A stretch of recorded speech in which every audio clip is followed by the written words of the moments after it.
سلام تماشابینان عزیز. خلاصه خبرهای مهم چهارشنبه 9 ایون تاجیکستان را از پایگاه خبری بامداد برایتان پیشکش میکنیم. شروع میکنیم از یک نگاه کوتاه به سرخط خبری مهم روز در این برنامه. در روسیه دو مهاجر به سر یک مهاجر دیگر بنزین ریخته او را آتش زدند. یک ساکن ایسار که به بداخلاقی نسبت به کودکان عیبدار میشد بعد 4 سال فرار در قزاقستان به دست افتاده است. مهاجر تاجیک توانست حکم دیپورتاسیش را 2 دفعه بکار کند. دیپوتات قرغیز به قاچاق مواد مخدر از تاجیکستان عیبدار می شود. نجات 2 مادر با 7 کودک در لیفت درمانده. در تاجیکستان عملیات بچه ها ادامه دارد. ویدیوی نادر بازی بچه های ببر برفی که از تاجیکستان به سیبیر بردند. قرضدار بود، آدم کشی در بازار کولاب. و اکنون تفصیلات خبرها. پلیس ولایت لنینگراد روسیه از بازداشت 2 نفر گمانبر به سوزانیدن یک مهاجر در شهر الکساندرووا واقع در کنار پوشکین خبر داد. این حادثه شب 5 به 6 ایون روی داده و کارمندان پلیس شهر پوشکین الکی روز 7 ایون در دهه ویروی ناحیه گاتچینای ولایت لنینگراد یک شهروند 27 ساله مولدووا و یک شهروند 43 ساله تاجیکستان را دستگیر کردند. این 2 نفر به آن گمان بر می شوند که شب 5 به 6 ایون در شهرک الکساندرووا به خانه‌ای که در آنجا چند مهاجر زندگی داشتند و در یک ساختمان کار می‌کردند حمله آورده در جریان این مناقشه به سر و روی یک شهروند 42 ساله ازبکستان بنزین ریخته او را آتش زدند. سبب چنین مناسبت بی‌رحمانه آنها نسبت به این مهاجر هنوز روشن نیست. بنا به خبرها جبری دیده با سر و روی سوخته از جای حادثه فرار کرده خود را تا شهرهای کیفسکی رسانیده است. در اینجا اتفاقا او را یک شهروند دیگر تاجیکستان به ماشینش سوار کرده مهاجر جبری دیده را به دلیل وزنین بودن وضع سلامتیش از بیمارستان محلی با ماشین یاری تعجیلی به بیمارستان پژوهشگاه یاری تعجیلی شهر سنت پترزبورگ به نام چنلیزه انتقال دادند. بر اساس نتیجه های تشخیص طبیبان سر و روی، گردن، دستان و پایهای مهاجر ازبک سوخته در قسمت جاغش زخمی بریده دیده می شود و یک پاره گوشش را نیز بریدند. نسبت به 2 نفر دستگیر شده با اتهام قصداً رسانیدن آسیب وزنین به سلامتی پرونده جنایتی گشوده هر دو را فعلا برای 2 روز بازداشت کردند. مقامات حفظ حقوق پوشکین حالا مسئله به حبس پیشکی گرفتن شهروندان مولدووا و تاجیکستان را بررسی دارند. با آنها بر اساس ماده 111 کودکس جنایتی روسیه تا 12 سال زندان تهدید میکند. در جریان عملیات مهاجر در شهر الماتای قزاقستان یک شهروند تاجیکستان سال تولدش 1995 ساکن شهر ایسارو که از سال 2017 از این جانب شعبه وزارت کارهای داخلی شهر ایسار برای صادر کردن جنایت سنگین بداخلاقی شهوانی نسبت به نابالغان تحت جستجوی بین المللی قرار داده شده بود دستگیر کردند. اسخت بوتونچینوف سردار خدمات مهاجرت دپارتمنت پلیس الماتا به خبرنگاران گفت شهروند تاجیکستان ساکن 26 ساله شهر ایسار هنگام برگزاری چاره‌بینی‌های فوری جستجوی دستگیر گردیده به بازداشتگاه انتقال داده شد. معلوم شد که او سال 2017 از جانب مقامات میلیسای ایسار برای صادر کردن جنایت بد اخلاقی نسبت به کودکان بر اساس قسم دوم ماده 141 کودکس جنایتی تاجیکستان جستجو می شود. مسئله استرداد او طبق سازشنامه‌های بین المللی حل و فصل خواهد شد. قسم دوم ماده 141 کودکس جنایتی تاجیکستان برای علاقه جنسی و دیگر حرکت‌های دارای خصوصیت شهوانی با شخصی که هنوز به سن 16 سالگی نرسیده است همچون جزا از 3 تا 5 سال زندان را پیش بینی می کند. عملیات مهاجر در سراسر قزاقستان 7 ایون آغاز یافته تا 16 ایون دوام می کند.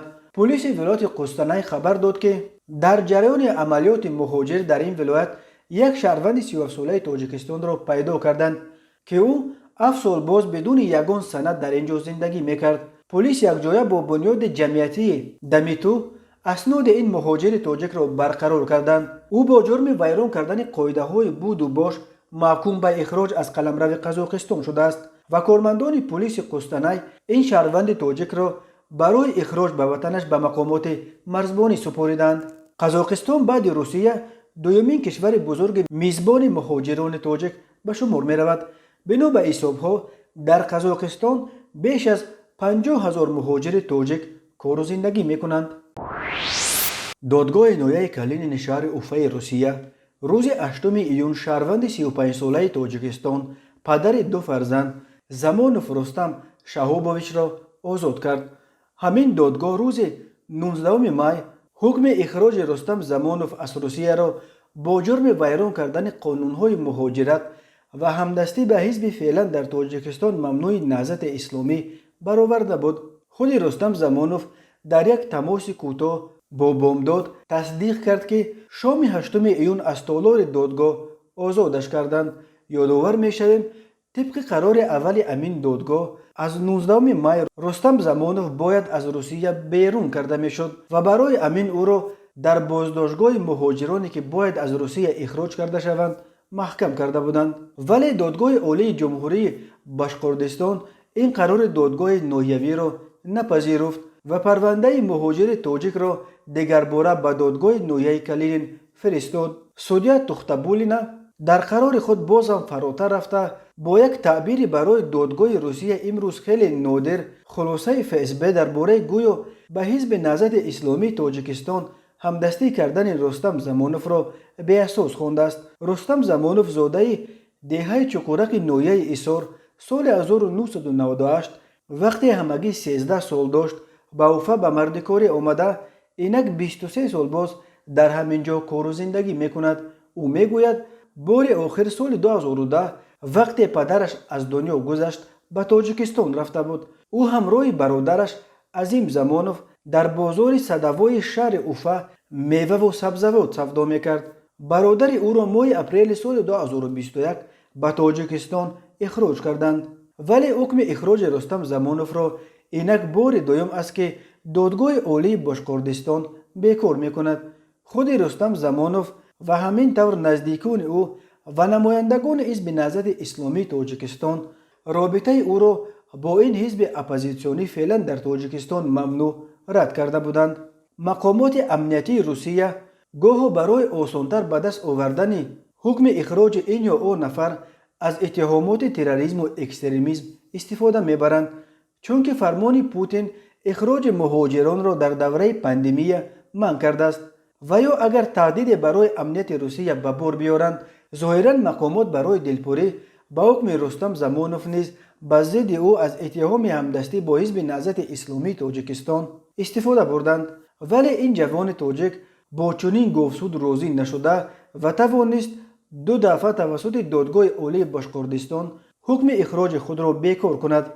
دفعه دوم مقامات اتهام هوایی همدستی با حزب نهضت اسلامی تاجیکستان را در مقابل این جوان سرسخت تاجیک دیگر از جیبشان بیرون نبرآوردند.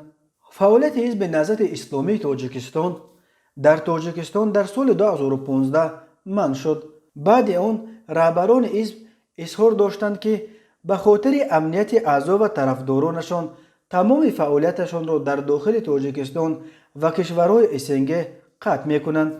با این وجود در سالهای آخر 10 نفر از طرفداران حزب نهضت اسلامی تاجیکستان و دیگر گروه‌های اپوزیسیای تاجیک در کشورهای اسنگه بیشتر از همه در روسیه دستگیر و به تاجیکستان سپرده شدند. تماشابینان عزیز و گرامی، یادآور می‌شویم خلاصه مهمترین اخبار تاجیکستان را از پایگاه خبری بامداد تماشا دارید. برنامه را ادامه می‌دهیم. کمیته دولتی امنیت ملی قرقیزستان روز 7 ایون یک وکیل یا مجلس ناحیه قدمجوی ولایت بادکند و برادر او را با اتهام قاچاق مقدار بزرگ مواد مخدر از تاجیکستان به قرقیزستان دستگیر کردند. از آنها هنگام بازداشت بیش از 50 کیلو مواد مخدر و حدود $240,000 پول نقد یافت و مصادره شده است. کمیته دولتی امنیت ملی گفت وکیل ناحیه قدمجوی را با برادرش روز 7 ایون زمان دستگیر کردند که آنها به فروش یک مقدار بزرگ مواد مخدر با هدف میم بعد بارای قاچاق به ازبکستان فرستادن آن مشغول بودند. هنگام گفتگو از ماشین این دو برادر و منزل آنها 37 از 15 کیلو بنگ، 9 کیلو افیون، 4 کیلو اشیش، 1 میل سلاح بدون سند، 232,000 دلار امریکایی، 42 از 3 میلیون سوم ازبکی و 160,000 سوم قرغیزی پیدا کردند. همراه آنها باز 2 نفر دیگر دستگیر شدند. کمیته دولتی امنیت ملی قرغیزستان گفت حالا برای معاین کردن تشکیل کننده این مسیر قاچاق مواد مخدر از تاجیکستان چاره‌بینی‌های فوری جستجویی برآ مانده شدند. تاجیکستان که با افغانستان قریب 1400 کیلومتر مرز مستقیم دارد، در سالهای آخر به یک مسیر عمده قاچاق مواد مخدر افغانی به بازارهای سیاه شمال سیاره اساساً به روسیه و قزاقستان تبدیل یافته است. بنا به حساب‌ها هر سال در تاجیکستان بیش از 2 تن مواد مخدر یافت و مصادره می شود و صدها نفر با جرم دست داشتن در قاچاق مواد مخدر محکوم به سالهای طولانی زندان می شوند. نجات بخشان کمیته ایالت‌های فوق‌العاده شب 9 ایون توانستند 2 مادر را با 7 طفل از 6 تا 14 ساله به آسیب نجات دهند. این 9 نفر در یک لیفت در شهر ترسونزاده در مانده بودند و برای آنها نجات بخشان را از دوشنبه فرستادند، خبر داد کمیته ایالت‌های فوق‌العاده. بنا به اطلاع این نهاد شب 8 به 9 ایون به شعبه کمیته ایالت‌های فوق‌العاده در شهر ترسونزاده خبر رسید که در یک خانه بلند آشانه قصبه رقم 4 لیفت به سبب تکنیکی از کار مانده و در داخل آن 9 نفر که 7 نفرشان کودکان و 2 نفر دیگر مادران آنها بودند رست ماندند. این خبر ساعت 23:00 رسیده و دسته زودعمل فوراً به جای حادثه حاضر شد. فصل تابستان و هوای گرم داخل لیفت را گرمتر و نفسگیر می کند. از این رو نجات دهندگان فوراً از پی کار شدند و با استفاده از تجهیزات مخصوص در 5 دقیقه لیفت را باز کردند و در ماندگان را از آن بیرون آوردند. 2 مادر 35 ساله با طفلانشان به آسیب نجات داده شدند. سبب رست ماندن لیفت احتمالاً از معیار زیاد سوار شدن ساکنان بود، گفته می شود در خبر. ریاست بازرسی دولتی اتومبیلی وزارت کارهای داخلی تاجیکستان خبر داد که با مقصد بلند برداشتن انتظام اشتراکچیان حرکت در راه مخصوصاً کودکان و نورسان و کاهش دادن سطح صدمه‌ها با اشتراک نابالغان از 5 تا 15 ایون سال 2021 در قلمرو جمهوری عملیات بچه‌ها گذرانیده می شود. بازرسی دولتی اتومبیلی از رانندگان، پدر و مادران، آموزگاران مکتب‌های میانه و مربیان مؤسسه‌های تا مکتبی خواسته است که خودشان نیز طلبات قاعده‌های حرکت در راه را رعایت کرده به کودکان و نورسان قاعده‌های درست حرکت راه را بفهمانند و رعایت حتمی آنها را طلب کنند. شهروندان عزیز، حیات خود و فرزندانتان را در راه زیر خطر نگذارید، میگوید بازرسی دولتی اتومبیلی در مراجعت نامه‌اش به مردم. هر سال در تاجیکستان بر اثر صدمه‌ها تا 400 نفر به هلاکت رسیده، بیش از 1200 تن دیگر معیوب می شوند. یک بخش اعظم قربانیان صدمه‌ها را نابالغان از جمله کودکان تشکیل می دهند. ممنوعگاه سیان شوشنسکی روسیه ویدیوی نادر بازی بچه‌های ببر برفی را نشر کرد. در ویدیو دیده می شود که 2 ببرچه در دامن کوه با یکدیگر و با مادرشان بازی می کنند، جست و خیز دارند و یکدیگر را می خواهند و خورمول می کنند. در این ممنوعگاه همگی یک سر ببر برفی با لقب اختیاندر باقی مانده بود و سال 2018 در چارچوب برنامه برقرار کردن این نوع حیوان در حال نابود یک جفت ببر برفی از تاجیکستان به اینجا آوردند. ببر نرینه را در پایان دکامبر سال 2018 و ببر مادینه را ماه مارس سال 2019 به جنگل سر دادند. کامیابی برنامه از آن وابسته بود که آیا ببرها در سیان شوشنسکی نسل نو به دنیا می‌آورند یا نه. سال 2020 ببر مادینه دوگانیک تولد کرد، ولی روشن نیست که از ببر نرینه همراهش از تاجیکستان آورده شده و یا از اختیاندر. کارمندان ممنوعگاه که حرکت حیوانات را توسط شبکه دستگاه عکسبرداری و نوارگیری نظارت می‌کنند مشاهده کردند که اختیاندر به منطقه مرکزی محله سکونتش ببر مادینه را راه داده است، ولی ببر نرینه از تاجیکستان آورده شده را همچون رقیب خود به قسم جنوبی ممنوعگاه تنگ کرده است. کارمندان ممنوعگاه ویدیوی بازیکنی بچه‌های ببر را یک ثبت نادر میشمارند. ببر برفی یک نوع حیوان کناره‌جوست و از این رو نوار در شرایط طبیعی زیستشان با یکدیگر و با مادرشان بازی کردن ببرچه ها به سر خود ویدیوی خیلی نادر است، گفتند در ممنوعگاه سیان شوشنسکی. تا پایان سال 2019 در روسیه همگی 65 سر ببر برفی باقی مانده. سرشمار این نوع حیوان در سراسر دنیا بیشتر از 3000 سر گفته می شود. شماره دقیق ببرهای برفی معین کردن مشکل است، چون که آنها در منطقه های کسناگذار کوهستان به سر میبرند. این یک نوع خیلی کمی آموخته شده حیوانات از صنف گربه شکل‌های بزرگ می باشد. یک ساکن 32 ساله شهر کولوب با گمان آدمکشی دستگیر شده است. وزارت کارهای داخله گفت روز 7 ایون ساعت 15:03 در بازار سخاوت شهر کولوب یک جوان 25 ساله ساکن کولوب که گمان شونده از او قرضدار بوده است، از وی برگردانیدن پولش را طلب کرده است. در زمینه پول قرض بین آنها جنجال سر میزند و گمان شونده به قفس سینه جبر دیده یک ضربه کار زده است. در نتیجه جبر دیده در جای حادثه جان داده است. به ضد مرد دستگیر شده بر اساس قسم یکم ماده 104 کودکس جنایتی جمهوری تاجیکستان پرونده جنایتی گشودند. به او برای آدمکشی تا 15 سال زندان تهدید میکند. 7 ایون تخمینا ساعت 19:00 یک نابالغ 16 ساله ساکن جماعت بوستان نویه فیض‌آباد با همدیه 23 سالش جنجال کرده او را یک ضربه کار زده است. در نتیجه جبر دیده را با جراحت وزن جسمانی در بیمارخانه بستری کردند. اینچنین ساکن 30 ساله جماعت چهارباغ شهر کولوب به آن گمان بر می شود که ساعت 1:30 شب 6 ایون در نزد کوچه قورو پایتخت در حالت مستی مرد 35 ساله ساکن جماعت اسمت شریف نوی دنغره را لطوکوب کرده با سنگ به سرش زده است. در نتیجه جبر دیده با آسیب وزن جسمانی در بیمارخانه بستری کردند. یک جوان 25 ساله ساکن شهر دوشنبه با گمان تشکیل فاحشه‌خانه دستگیر شده است. وزارت کارهای داخله گفت که او شب 3 ایون تخمینا ساعت 22:00 در خانه استقامتیش برای علاقه جنسی شرایط مهیا ساخته خانه را به یک جفت 20 ساله هر دو ساکنان پایتخت اجاره داده از آنها 220 سامانی مکافات پولی گرفته است.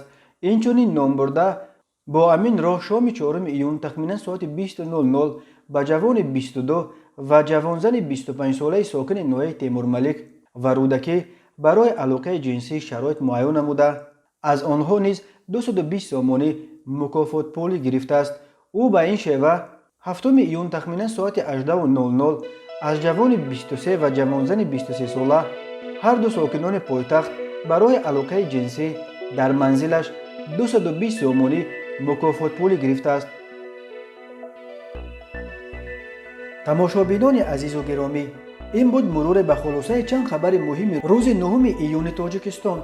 خبر و گزارش های بیشتر از تاجیکستان و درباره تاجیکستان را در سامانه پایگاه خبری بامداد در این نشانه پیگیری کنید: www.bomdad.com. خوش باشید.